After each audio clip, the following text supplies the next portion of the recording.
One of the problems to which the international community fails to devote enough attention is the Kashmiri conflict, awaiting a solution for 72 years. The stability and prosperity of South Asia cannot be separated from the Kashmiri issue.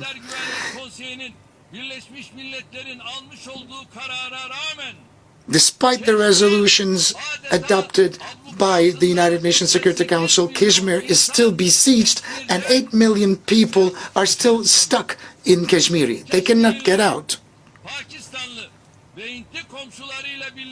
In order for the Kashmiri people to look towards a safe future with their Pakistani and Indian neighbors, it is imperative to solve this problem through dialogue on the basis of justice and equality. ترکی کے صدر Tayyip Erdogan انہوں نے بیان دیا کہ کشمیر کا درد ہمارے وجود میں ہے، اگر کوئی بھی نہ بولے تو ہم ضرور بولیں گے، تو کیا کہتے ہیں آپ؟ بالکل، ترکی مسلمان ممالک ہے، مسلمان جہاں تک بھی ہیں بھائی، ایک ترکی کی بات نہیں ہے، جہاں تک مسلمان ہیں، لا الہ الا اللہ و محمد رسول اللہ کے پیروکار ہیں، وہ درد رکھتے ہیں، ان کو ہر چیز کا احساس ہوتا ہے۔ ہمارے پاکستان میں اقلیت بستے ہیں مگر ہم ان کا بھی درد رکھتے ہیں، ان کا کوئی تہوار ہوتا ہے تو ہم خوش لذوبی سے ان کے ساتھ ہوتے ہیں۔ یہ جو ترکی نے بات کیا ہے 100% صحیح کیا ہے کہ مسلمان جو ہے وہ کبھی دب کے رہتا نہیں، اور یہ بات بالکل ترکی والوں نے صحیح کی ہے۔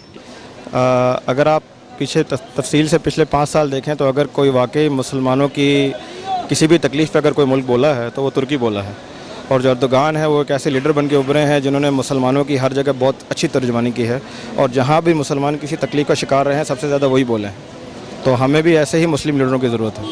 ہم ان کا شکریہ ادا کرتے ہیں دل و جان سے، اگر وہ ہمارے لیے ایسی بات کرتے ہیں تو بہت مہربانی اور نوازش ہے ان کی۔ ترکی کے صدر طیب اردگان نے کہا ہم کشمیر کا درد محسوس کرتے ہیں اور کشمیر کے معاملے میں ہم آپ کا ساتھ دیں گے، تو کیا کہتے ہیں؟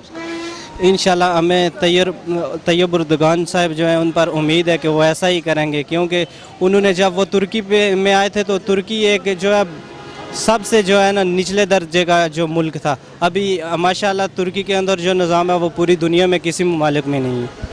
شکریہ سر۔ چلا طیب رجب خان صاحب نے بہت اچھا سوال کیا۔ دیکھیں جی، ایک مسلمان ہونے کے ناطے انہوں نے بہت اچھا پیغام دیا، پورے ملک میں پوری دنیا کے مسلمانوں کو بتایا، اور خاص طور دیکھیں انسانی کے اوپر تشدد ہو رہی ہے، لیکن نریندر مودی کو میں بار بار کہہ رہا ہوں لیکن یہ جو کشمیر میں کرفیو ہے یہ ختم کریں، اور انسانوں کے اوپر انسانوں کی طرح برتاؤ کریں، یہ جالانہ کام نہ کریں۔ مودی ایک بہت بڑا جالانہ کام کر رہا ہے، یہ انسانوں کے اوپر بڑا غلط کام کر رہا ہے، لیکن نریندر مودی صاحب جو ہیں یہ ایک انتہائی قسم کے ٹیررسٹ ہیں، بہت بڑا ایک ظالم آدمی ہے، جیسے ہٹلر ظالم تھا ایسے یہ انڈیا میں ظالم ہے۔ اور کشمیر تو ہمارا انشاءاللہ اپنا ملک ہے، کشمیر ایک کشمیریوں کا ملک ہے، کشمیر ایک جو ہے نا صرف کشمیر کے عوام کا ہے۔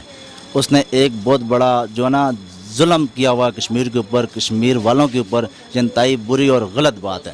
میں کہتا ہوں کہ جتنی میری عمر ہے نا، جتنا میرا تجربہ ہے، آج کے دور میں اگر میں نے کوئی لیڈر دیکھے نا، وہ طیب اردگان ہے یا ہمارا عمران خان ہے، جو ڈر کے جھجک کے بات نہیں کرتے۔ وہ یہی کہتے ہیں کہ اوپر اللہ ہے، ٹھیک ہے، اور بعد میں ہم ہیں۔ جو اپنے آپ کو نعوذ باللہ فرعون کی طرح سمجھ لیتے ہیں نا، جو زمین کے خدا اپنے آپ کو سمجھ لیتے ہیں نا، وہ نیست و نابود ہو جاتے ہیں۔ انہیں یہ نہیں پتہ کہ ایمان کی طاقت کیا چیز ہے، کلمے کی طاقت کیا چیز ہے۔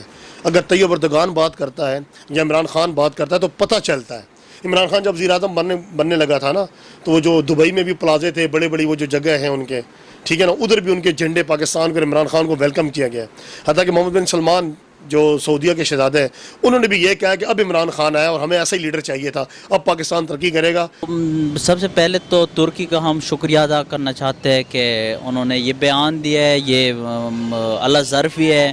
ظاہری بات ہے مسلمان سارا ایک جان ہی ہے، چاہے وہ کہیں پر بھی ہو، جہاں پر بھی مسلمان پہ ظلم ہو رہا ہوتا ہے تو دوسرے مسلمان کو تو ظاہری بات ہے تکلیف تو ہوتی ہے، لیکن ہم ان کا شکریہ ادا کرتے ہیں پورے ترک بھائیوں کو۔ انشاءاللہ اس طرح ہوگا، کیونکہ وہ جب کہتے ہیں تو وہ ساتھ ہوں گے، تو جیسا پاکستانیوں کو درد ہوتا ہے تو ترک کو بھی اس طرح درد ہے، کیونکہ وہاں بھی مسلمان ہے۔ تو کیا وزیر اعظم عمران خان کشمیر کے بارے میں کچھ کر رہے ہیں؟ بالکل کر رہے ہیں، جو محنت کر رہے ہیں دن رات، وہ یہی سوچتے ہیں کہ ہم کشمیر کا مسئلہ حل کریں گے، اور ہمارا بھی اور پورا عوام کا بھی ان کے ساتھ دعائیں کہ انشاءاللہ وہ آگے کام کریں گے۔ ہو سکتا ہے جی، وہ تو دل کی بات ان کی اپنی ہے، ٹھیک ہے۔ ہماری جو زبان ہوتی ہے وہ انسان کی شخصیت کی عکاسی کرتی ہے،